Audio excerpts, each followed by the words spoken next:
Hi friends, R4iലേക്ക് എല്ലാവർക്കും സ്വാഗതം. ഇന്ന് നിഫ്റ്റി കഴിഞ്ഞ ദിവസത്തെ ക്ലോസിംഗിൽ നിന്നും ഏകദേശം 119 പോയിന്റിലധികം നേട്ടത്തോടെ 23,242 എന്ന ലെവലിലാണ് ക്ലോസ് ചെയ്തിരിക്കുന്നത്.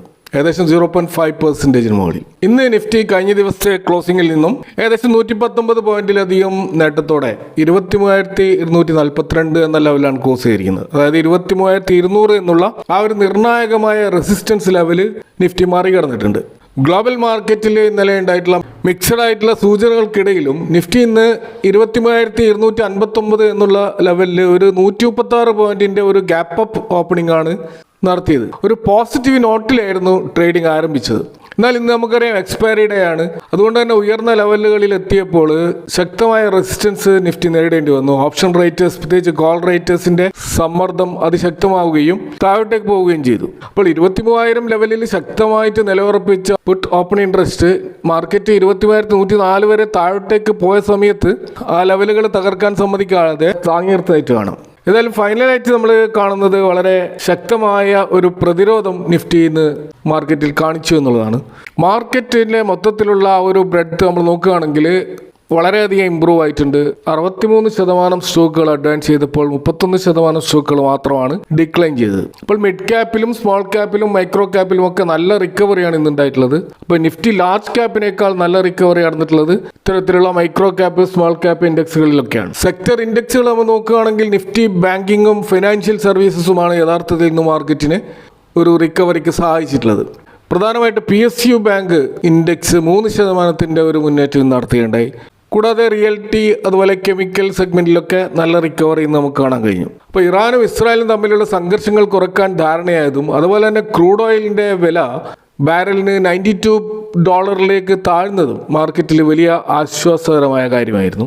എങ്കിലും ലബനാനിലെ സംഘർഷം തുടരുന്നതിനാൽ ഈ സമാധാനം എത്രത്തോളം നീണ്ടു നിൽക്കുമെന്ന കാര്യത്തിൽ ഒരു ആശങ്ക ബാക്കി നിൽക്കുന്നുണ്ട്. പ്രത്യേകിച്ച് നെതന്യാഹു ഒരു ഇലക്ഷനെ നേരിടുന്ന ഒരു ഘട്ടത്തിലേക്ക് പോകുമ്പോൾ അമേരിക്കയും ഇസ്രായേലും ചേർന്ന് തുടങ്ങി വെച്ച ഈ ഒരു ദൗത്യം പരാജയപ്പെട്ടു എന്ന് സമ്മതിക്കാൻ ഒരിക്കലും അവർക്കാവില്ല. അതുകൊണ്ട് തന്നെ ഈ സമാധാന കരാർ എത്രമാത്രം മുന്നോട്ട് പോകുമെന്ന് നമ്മൾ കണ്ടു തന്നെ അറിയേണ്ട കാര്യമാണ്. കൂടാതെ US മാർക്കറ്റിലെ ഇൻഡെക്സുകളൊക്കെ പ്രത്യേകിച്ച് നാസ്ഡാക്കിൽ വമ്പിച്ച റിക്കവറിയാണ് ഉണ്ടായിട്ടുള്ളത്. ഇത് തീർച്ചയായിട്ടും മാർക്കറ്റിൽ ഒരു പോസിറ്റീവ് സെന്റിമെന്റ്സ് ക്രിയേറ്റ് ചെയ്തിട്ടുണ്ട്. അപ്പോൾ കഴിഞ്ഞ ആഴ്ച നമുക്കറിയാം IT സെമി കണ്ടക്ടർ മേഖലയിൽ ഉണ്ടായിട്ടുള്ള വമ്പിച്ച സെൽ ഓഫ് അതിൻ്റെ ഒരു ഭീതി പൂർണ്ണമായിട്ടും ഒഴിഞ്ഞു എന്ന് പറയാനായില്ലെങ്കിലും ഗ്ലോബൽ മാർക്കറ്റിൽ വളരെ വേഗത്തിൽ ആ നഷ്ടങ്ങൾ നികത്തിയതായിട്ട് കാണാം.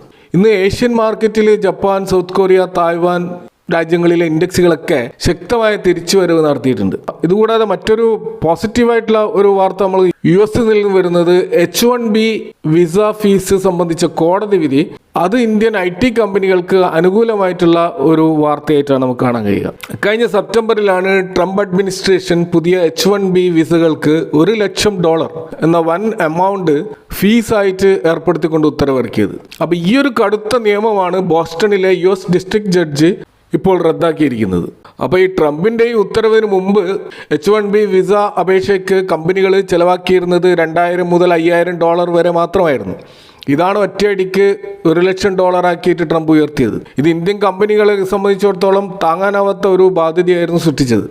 ഇപ്പോൾ ഈ ഒരു വിധി വന്നതോടുകൂടി വൻ തുക കൊടുക്കേണ്ടി വരില്ല എന്നതിനാൽ TCS, Infosys, Wipro, HCL tech തുടങ്ങിയ ഇന്ത്യയിലെ പ്രമുഖ IT സോഫ്റ്റ്വെയർ കമ്പനികളെ സംബന്ധിച്ചിടത്തോളം അവരുടെ ഒരു ഓപ്പറേറ്റിംഗ് പ്രോഫിറ്റ് മാർജിൻ വർദ്ധിക്കാൻ അത് സഹായിച്ചേക്കും. എന്നാൽ നമുക്കറിയാം ട്രംപ് അത്ര പെട്ടെന്ന് തോൽവി സമ്മതിക്കുന്ന ഒരാളല്ല. അതുകൊണ്ട് തന്നെ ട്രംപ് അഡ്മിനിസ്ട്രേഷൻ ഇതിനെതിരെ ഉയർന്ന കോടതിയിൽ അപ്പീൽ പോകാനുള്ള സാധ്യതയുണ്ട്. അതുകൊണ്ട് തന്നെ നമ്മൾ ഈ ഒരു കേസ് തീർച്ചയായിട്ടും ട്രാക്ക് ചെയ്യേണ്ട ഒരു കേസായിരിക്കും. ഇതുപോലെ ഇന്ത്യയിൽ ലോക്കലായിട്ട് ഡൊമസ്റ്റിക്കായിട്ട് വന്നുകൊണ്ടിരിക്കുന്ന ഡാറ്റകൾ പലതും നമ്മുടെ എക്കണോമിയെ സംബന്ധിച്ചിടത്തോളം നല്ല ആത്മവിശ്വാസം നൽകുന്നതും ഒരു പോസിറ്റീവായിട്ടുള്ള ഔട്ട്ലുക്ക് നൽകുന്ന ഡാറ്റകളുമാണ്. ഇപ്പോൾ ഒടുവിൽ വന്നിട്ടുള്ള കറണ്ട് അക്കൗണ്ട് ഡെഫിസിറ്റുമായി ബന്ധപ്പെട്ട ഡാറ്റ വളരെ അനുകൂലമായിട്ടാണ് വന്നിട്ടുള്ളതെന്ന് കാണാം. കറണ്ട് അക്കൗണ്ട് ഡെഫിസിറ്റ് എന്ന് പറയുന്നത് ഒരു രാജ്യം ബാക്കി ലോകരാജ്യങ്ങളുമായി നടത്തുന്ന ആകെ ഉള്ള ആ ഒരു ട്രേഡിൻ്റെ അല്ലെങ്കിൽ സാമ്പത്തിക ഇടപാടുകളുടെ ആ ഒരു ബാലൻസ് ഓഫ് പേയ്മെൻറ്റ് ഇതിലെ ഏറ്റവും പ്രധാനപ്പെട്ട ഭാഗമാണ് കറണ്ട് അക്കൗണ്ട്. സിമ്പിളായിട്ട് പറഞ്ഞാൽ ഒരു രാജ്യം വിദേശത്തേക്ക് അയച്ചേക്കുന്ന ഗുഡ്സ് ആൻഡ് സർവീസസിന്റെ ആകെ മൂല്യത്തേക്കാൾ കൂടുതൽ തുകയ്ക്കുള്ള ഗുഡ്സ് ആൻഡ് സർവീസസ് വിദേശത്ത് നിന്ന് ഇറക്കുമതി ചെയ്യുമ്പോൾ ഉണ്ടാകുന്ന ഒരവസ്ഥയാണ് കറണ്ട് അക്കൗണ്ട് ഡെഫിസിറ്റ് അഥവാ കറണ്ട് അക്കൗണ്ട് കമ്മി എന്ന് നമ്മൾ പറയുന്നത്. അപ്പോൾ ഇത് സാധാരണയായിട്ട് GDP-യുടെ ശതമാനത്തിലാണ് കണക്കാക്കാറുള്ളത്. അപ്പോൾ ഏറ്റവും പുതിയ കണക്കുകൾ പ്രകാരം ഇന്ത്യയുടെ കറണ്ട് അക്കൗണ്ട് കമ്മി വലിയ തോതിൽ കുറയുകയോ അല്ലെങ്കിൽ ചില ക്വാർട്ടറുകളിൽ ഇന്ത്യ കറണ്ട് അക്കൗണ്ട് സർപ്ലസിലേക്ക്, അതായത് കമ്മി ഇല്ലാത്ത അവസ്ഥയിലേക്ക് മാറുകയും ചെയ്തിട്ടുണ്ട്. അപ്പോൾ GDP-യുടെ 0.5% മുതൽ 1% മാത്രമാണ് ഇപ്പോൾ ഇന്ത്യയുടെ കറണ്ട് അക്കൗണ്ട് ഡെഫിസിറ്റ്. ഇപ്പോൾ ഒരു ഡെവലപ്പിംഗ് രാജ്യം എന്നുള്ള നിലയിൽ ഇത് വളരെ സുരക്ഷിതമായൊരു നിലവാരമാണ്. അപ്പോൾ ഈ കറണ്ട് അക്കൗണ്ട് ഡെഫിസിറ്റ് ഇത്രയും കുറഞ്ഞു നിൽക്കുന്നത് ഇന്ത്യൻ രൂപയുടെ ഒരു മൂല്യം വലിയ തകർച്ചയില്ലാതെ സുസ്ഥിരമായി നിൽക്കാൻ സഹായിച്ചേക്കും. കൂടാതെ രാജ്യത്തിൻ്റെ സാമ്പത്തിക അടിത്തറ ശക്തമാണെന്ന് സൂചന നൽകുന്നതിനാൽ FIIsന് ഇന്ത്യൻ മാർക്കറ്റിലേക്ക് തിരിച്ചു വരാനുള്ള ഒരു പ്രചോദനമായിട്ടും അത് മാറിയേക്കാം. ഇതുകൂടാതെ നമുക്കറിയാം, ഈ അടുത്താണ് RBI അവരുടെ മോണിറ്ററി പോളിസി കമ്മിറ്റി മീറ്റിംഗിന് ശേഷം ബോണ്ട് മാർക്കറ്റിൽ ഇൻവെസ്റ്റ് ചെയ്യുന്നതിന് ധാരാളം ഇളവുകൾ ഫോറിൻ ഇൻവെസ്റ്റേഴ്സിന് പ്രഖ്യാപിച്ചിരിക്കുന്നത്. പക്ഷേ ഈ ഫോറിൻ ഇൻവെസ്റ്റേഴ്സ് ഇന്ത്യയിലെ ബോണ്ട് മാർക്കറ്റിലേക്ക് ഇൻവെസ്റ്റ് ചെയ്യണമെങ്കിൽ അവർക്ക് അത്തരത്തിലുള്ള ഗൈഡൻസ് നൽകുന്ന ഇൻഡെക്സുകളിൽ ഇന്ത്യ ഉൾപ്പെടേണ്ടതുണ്ട്. ഇവിടെയാണ് ബ്ലൂംബർഗിൻ്റെ അഗ്രഗേറ്റ് ബോണ്ട് ഇൻഡെക്സിൻ്റെ പ്രസക്തി. അപ്പോൾ ആരാണ് ഈ ബ്ലൂംബർഗ് എന്ന് പറഞ്ഞു കഴിഞ്ഞാൽ, അമേരിക്കയിലെ ന്യൂയോർക്ക് ആസ്ഥാനമായി പ്രവർത്തിക്കുന്ന ലോകത്തിലെ ഏറ്റവും വലിയ ഫൈനാൻഷ്യൽ ഇൻഫർമേഷൻ മീഡിയ സോഫ്റ്റ്വെയർ കമ്പനികളിൽ ഒന്നാണ് ബ്ലൂംബർഗ്. അപ്പോൾ ആഗോള ഓഹരി വിപണികൾ, ബോണ്ടുകൾ, കറൻസികൾ എന്നിവയെക്കുറിച്ചുള്ള കൃത്യമായ വിവരങ്ങളും അതുപോലെ ഡാറ്റയും വിശകലനങ്ങളും ലോകമെമ്പാടുമുള്ള വൻകിട നിക്ഷേപകർക്കും ബാങ്കുകൾക്കും നൽകുന്നത് ഈ ബ്ലൂംബർഗ് ടെർമിനൽ വഴിയാണ്. അപ്പോൾ സാമ്പത്തിക ലോകത്ത് തന്നെ ഏറ്റവും വിശ്വസനീയമായ ഒരു പേരാണ് ബ്ലൂംബർഗ്. ഇവരുടെ ഈ അഗ്രഗേറ്റ് ബോണ്ട് ഇൻഡെക്സ് ലോകത്തിലെ തന്നെ ഏറ്റവും പ്രശസ്തവും അതുപോലെ സ്വാധീനവുമുള്ള ഒരു ബോണ്ട് ഇൻഡെക്സ് ആണ്. ഇപ്പോൾ ആഗോള ഫണ്ടുകൾ ഈ ഒരു ബ്ലൂംബർഗിൻ്റെ ഇൻഡെക്സ് നോക്കിയിട്ടാണ് ബോണ്ട് മാർക്കറ്റുകളിൽ ഇൻവെസ്റ്റ് ചെയ്യുന്നത്. അതുകൊണ്ട് തന്നെ ഈ ബ്ലൂംബർഗിൻ്റെ ഈ ഒരു ഇൻഡെക്സിൽ ഒരു രാജ്യം ഉൾപ്പെടുക എന്നാൽ അവിടേക്ക് ഓട്ടോമാറ്റിക്കലായിട്ട് കോടിക്കണക്കിന് ഡോളറിൻ്റെ വിദേശ നിക്ഷേപം ഒഴുകിയെത്തും. എന്നാൽ ഇന്ത്യ ഇതുവരെ ഈ ഒരു ബ്ലൂംബർഗിൻ്റെ ഈ ബോണ്ട് ഇൻഡെക്സിലേക്ക് കടന്നു കയറിയിട്ടില്ല. ചൈന ഉൾപ്പെടെയുള്ള രാജ്യങ്ങൾ ഇതിലുണ്ട്. അപ്പോൾ ഈ ബ്ലൂംബർഗ് ഇൻഡെക്സിലേക്ക് ഇന്ത്യ ഉൾപ്പെടാതിരിക്കാൻ പല വിധത്തിലുള്ള കാരണങ്ങൾ നമുക്ക് കാണുകയും, ഈ ഫോറിൻ ഇൻവെസ്റ്റേഴ്സിന് ഇന്ത്യൻ ബോണ്ടുകളിൽ നേടുന്ന ലാഭത്തിന് മേൽ ചുമത്തിയിരുന്ന വലിയ നികുതികൾ, ഇപ്പോൾ ക്യാപിറ്റൽ ഗെയിൻ ടാക്സ്, വിത്ത് ഹോൾഡിംഗ് ടാക്സ്, അതൊക്കെ ഒരു പ്രധാന തടസ്സമായിരുന്നു. അതേപോലെ വിദേശ ഫണ്ടുകൾക്ക് ഇന്ത്യയിൽ ബോണ്ട് മാർക്കറ്റിൽ അക്കൗണ്ട് തുറക്കാനും ട്രേഡിംഗ് നടത്താനും പണം പിൻവലിക്കുവാനുള്ള നിയമങ്ങളും ടെക്നിക്കലായിട്ടുള്ള പ്രോസസ്സുമൊക്കെ മറ്റ് വികസിത രാജ്യങ്ങളെ അപേക്ഷിച്ചിട്ട് വളരെ കോംപ്ലിക്കേറ്റഡും വളരെ സങ്കീർണവുമായിരുന്നു. കൂടാതെ ഇന്ത്യൻ റുപ്പി പൂർണ്ണമായിട്ടും ഇൻ്റർനാഷണൽ മാർക്കറ്റിൽ മാറ്റിയെടുക്കാൻ കഴിയുന്ന ഒരു കറൻസിയല്ല. ഇന്ത്യയിൽ നിന്ന് പെട്ടെന്ന് പണം വിദേശത്തേക്ക് കൊണ്ടുപോകുന്നതിന് RBIക്ക് കടുത്ത നിയന്ത്രണങ്ങളുണ്ട്. ഇതും ഗ്ലോബൽ ഇൻവെസ്റ്റേഴ്സിനെ ബോണ്ട് മാർക്കറ്റിൽ നിന്നും അകറ്റി നിർത്തിയിരുന്നു. എന്നാൽ ഇപ്പോൾ ഈ ഒരു ഇൻഡെക്സിലേക്ക് എത്തിപ്പെടാൻ വേണ്ടി പല വിധത്തിലുള്ള ഇളവുകൾ ഇന്ത്യൻ ഗവൺമെൻറ്റും RBIയും പ്രഖ്യാപിച്ചിട്ടുണ്ട്. അപ്പോൾ ഈ ക്യാപിറ്റൽ ഗെയിൻ ടാക്സ് ഒഴിവാക്കിയിട്ടുണ്ട്. കൂടാതെ ഫോറിൻ ഇൻവെസ്റ്റേഴ്സിന് നിയന്ത്രണങ്ങളില്ലാതെ നിക്ഷേപിക്കാവുന്ന ബോണ്ടുകളുടെ എണ്ണം RBI വർദ്ധിപ്പിക്കുകയും ചെയ്തിട്ടുണ്ട്. അപ്പോൾ ഈ മാറ്റങ്ങളൊക്കെ പരിഗണിച്ചുകൊണ്ട് ബ്ലൂംബർഗ് അവരുടെ ഗ്ലോബൽ അഗ്രഗേറ്റ് ഇൻഡെക്സിലേക്ക് ഇന്ത്യ ഉൾപ്പെടുന്ന കാര്യം വീണ്ടും പരിശോധിച്ചു വരികയാണ്. ഇത് യാഥാർത്ഥ്യമായാൽ ഇന്ത്യയിലേക്ക് മാത്രം ഏകദേശം $25 ബില്യൺ വിദേശ നിക്ഷേപം ഒഴുകിയെത്തുമെന്നാണ് കണക്കുകൂട്ടുന്നത്. ഇത്തരത്തിൽ പോസിറ്റീവായിട്ടുള്ള പല റിപ്പോർട്ടുകളും.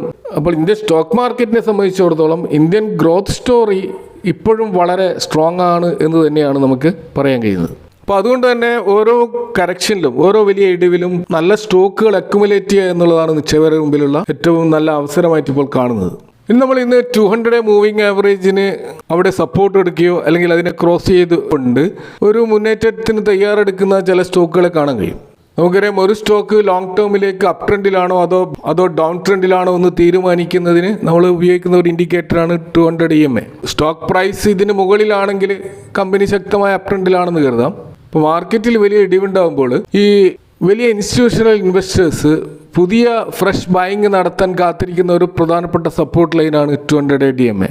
അപ്പോൾ അതുകൊണ്ട് തന്നെ പ്രൈസ് ഈ ഒരു ലെവലിൽ എത്തുമ്പോൾ വലിയ തോതിൽ താഴോട്ടേക്ക് പോകാതെ അവിടെ ഒരു സപ്പോർട്ട് എടുക്കുന്നതായിട്ട് നമുക്കെപ്പോഴും കാണാൻ കഴിയും. ഇത്തരത്തിലൊരു സ്റ്റോക്ക് നമ്മൾ കാണുന്നത് സ്റ്റേറ്റ് ബാങ്ക് ഓഫ് ഇന്ത്യ ആണ്. അത് അതിൻ്റെ 200 മൂവിങ് ആവറേജിനെ ക്രോസ് ചെയ്ത് മുകളിലേക്ക് പോകാനുള്ള ഒരു ശ്രമം നടത്തുന്നതായിട്ട് കാണാം. മറ്റു സ്റ്റോക്ക് ഭാരത് ഇലക്ട്രോണിക്സ് ആണ്. അതിൻ്റെ 200 DMA ടച്ച് ചെയ്തുകൊണ്ട് പ്രൈസ് ഇപ്പോൾ ഒരു തിരിച്ചുവരവിന് ശ്രമം നടത്തുന്നതായിട്ടും നമുക്ക് ചാർട്ടിൽ കാണാൻ കഴിയും. ഇതേപോലെ ലാർസൻ ആൻഡ് ടൂബ്രോ അതിൻ്റെ 200 DMA ഓൾറെഡി അത് ക്രോസ് ചെയ്ത് ഇതിനു മുമ്പേ മുകളിലോട്ട് കയറിയതാണ്. ഇപ്പോൾ അത് വീണ്ടും ആ DMA ടച്ച് ചെയ്ത് വീണ്ടും തിരിച്ചു കയറാനുള്ള ഒരു ശ്രമം നടത്തുന്നതായിട്ട് നമുക്ക് കാണാൻ കഴിയും. ഇതേപോലെ മറ്റൊരു പ്രധാനപ്പെട്ട പവർ സെഗ്മെന്റിലെ സ്റ്റോക്ക് ആയിട്ടുള്ള പവർ ഗ്രിഡ് കോർപ്പറേഷൻ, അതും അതിൻ്റെ 200 DMA ടച്ച് ചെയ്തുകൊണ്ട് ഇപ്പോൾ ഒരു തിരിച്ചുവരവിന് ശ്രമം നടത്തുന്നതായിട്ട് കാണാം. ഇതേപോലെ IT സെഗ്മെന്റിലുള്ള ടെക് മഹീന്ദ്ര സ്റ്റോക്കും അതിൻ്റെ 200 മൂവിങ് ആവറേജ് ടച്ച് ചെയ്തുകൊണ്ട് സപ്പോർട്ട് എടുക്കാൻ ശ്രമിക്കുന്നതായിട്ട് കാണാം. അപ്പോൾ ഇത്തരത്തിൽ ഒരു ബുള്ളിഷ് ട്രെൻഡിലേക്ക് മാറാൻ ശ്രമിക്കുന്ന പല സ്റ്റോക്കുകൾ നമുക്ക് മാർക്കറ്റിൽ കാണാൻ കഴിയും. അപ്പോൾ ഇത്തരം സ്റ്റോക്കുകൾ നമുക്ക് ഒരു വാച്ച് ലിസ്റ്റിൽ ആഡ് ചെയ്തുകൊണ്ട് അതിൻ്റെ ആ ഒരു ബുൾ ട്രെൻഡ് കൺഫേം ചെയ്യുന്ന സമയത്ത് തീർച്ചയായിട്ടും എൻട്രി എടുക്കാവുന്ന സ്റ്റോക്കുകളായിരിക്കും. ഒരു ഷോർട്ട് ടേം മൊമെൻറ്റം നമുക്ക് ക്യാച്ച് ചെയ്യാൻ പറ്റുന്ന സ്റ്റോക്കുകളായിരിക്കും. അപ്പോൾ അത്തരത്തിലൊരു കൺഫർമേഷന് വേണ്ടി ഈ സ്റ്റോക്കുകളെ വാച്ച് ലിസ്റ്റ് ആഡ് ചെയ്തുകൊണ്ട് നമുക്ക് ട്രാക്ക് ചെയ്യാവുന്നതാണ്. ഇനി നമ്മൾ മാർക്കറ്റിൽ പ്രധാനപ്പെട്ട ഒരു റിപ്പോർട്ട് ഇപ്പോൾ കണ്ടുവരുന്നത് വാഹനങ്ങളിൽ ഫ്ലക്സ് ഫ്യൂവൽ എഞ്ചിനുകൾ വരുന്നതും അതുപോലെ ഇന്ധനങ്ങളിൽ എത്തനോൾ മിശ്രിതം 20% കടന്നിട്ട് 85% മുതൽ 100% വരെ അത് ഉയർത്താനുള്ള സർക്കാർ നീക്കങ്ങളും എത്തനോൾ ആ ഒരു മാനുഫാക്ചറിങ് മേഖലയിൽ ഒരു വലിയ കുതിച്ചുചാട്ടത്തിനുള്ള സാധ്യതയാണ് കാണുന്നത്. അപ്പോൾ ഫ്ലക്സ് ഫ്യൂവൽ കാറുകളും ബൈക്കുകളും മാർക്കറ്റിൽ സജീവമാകുന്നതോടെ ഈ എത്തനോളിൻ്റെ ഡിമാൻഡ് 10 മടങ്ങ് വർദ്ധിക്കും. ഇത് ആ കമ്പനികളെ സംബന്ധിച്ചിടത്തോളം അവരുടെ വരുമാനം വർദ്ധിക്കാൻ സഹായകമാകും. പക്ഷേ ഇതൊരു കമ്മോഡിറ്റി ബേസ്ഡ് ആയിട്ടുള്ള സെക്ടർ ആയതുകൊണ്ടും കൂടാതെ ഗവൺമെൻറ്റിൻ്റെ ശക്തമായ പോളിസികൾ എപ്പോഴും അലോസരപ്പെടുത്തുന്ന ഒരു സെക്ടർ ആയതുകൊണ്ടും ഒരു റിസ്ക് നിറഞ്ഞ ഒരു സെക്ടർ കൂടിയാണിത്. കൂടാതെ ഇത് റോ മെറ്റീരിയൽ ഡിപ്പെൻഡ് ചെയ്തിട്ടുള്ള ഒരു സെക്ടറാണ്. അതായത് കരിമ്പ്, ചോളം, റൈസ് എന്നിവയിൽ നിന്നാണ് എത്തനോൾ നിർമ്മിക്കുന്നത്. അപ്പോൾ മഴ കുറയുകയോ കരിമ്പ് ഉൽപ്പാദനം കുറയുകയോ ചെയ്താൽ അത് മൊത്തത്തിൽ കമ്പനിയുടെ പെർഫോമൻസിനെ ബാധിക്കും. കൂടാതെ എത്തനോളിൻ്റെ വില നിയന്ത്രിക്കുന്നത് സർക്കാരാണ്.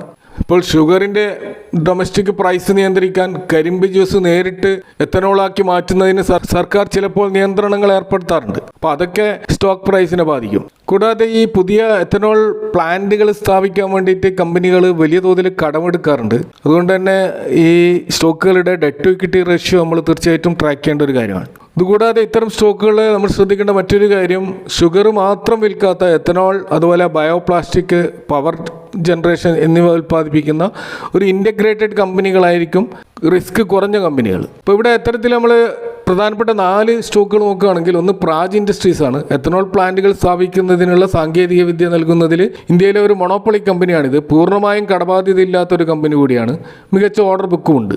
എന്നാൽ സെക്ടർ ആവറേജിനേക്കാൾ ഉയർന്ന PE റേഷ്യോയിലാണ് ഇപ്പോൾ ഇത് ട്രേഡ് ചെയ്യുന്നത്. അപ്പോൾ നിലവിലുള്ള വിലയിൽ നിന്ന് ഒരു കറക്ഷൻ ഉണ്ടാകുമ്പോൾ വാങ്ങുന്നതായിരിക്കും കൂടുതൽ മാർജിൻ ഓഫ് സേഫ്റ്റി നൽകുക. മറ്റൊരു സ്റ്റോക്ക് ഈദ് പാരിയാണ്. ഈ പ്രശസ്തമായ മുരുകപ്പ ഗ്രൂപ്പിൻ്റെ ഒരു കമ്പനിയാണിത്. ഷുഗറിന് പുറമെ എത്തനോൾ ഉൽപ്പാദനത്തിലും സൗത്ത് ഇന്ത്യയിൽ മുൻപന്തിയിൽ നിൽക്കുന്ന ഒരു കമ്പനിയാണിത്. കുറഞ്ഞ കടബാധ്യതയും മികച്ച ട്രാക്ക് റെക്കോർഡുമുള്ള ഒരു സ്റ്റോക്ക് കൂടിയാണ്. അപ്പോൾ മറ്റ് ഷുഗർ സ്റ്റോക്കുകൾ അപേക്ഷിച്ചിട്ട് പൊതുവെ PE റേഷ്യോ പൊതുവെ ഒരു അണ്ടർ വാല്യൂഡ് ആയിട്ട് നിൽക്കുന്ന ഒരു സ്റ്റോക്കായിട്ടാണ് ഇത് നമ്മൾ കാണുക. അതുകൊണ്ട് തന്നെ ഈ സ്റ്റോക്കിൽ റിസ്ക് വളരെ കുറവാണ്. മറ്റൊരു സ്റ്റോക്ക് ബൽറാംപൂർ ചീനിയാണ്. ഇന്ത്യയിലെ 2ാമത്തെ വലിയ ഷുഗർ എത്തനോൾ നിർമ്മാതാക്കളാണ് ബൽറാംപൂർ ചീനി.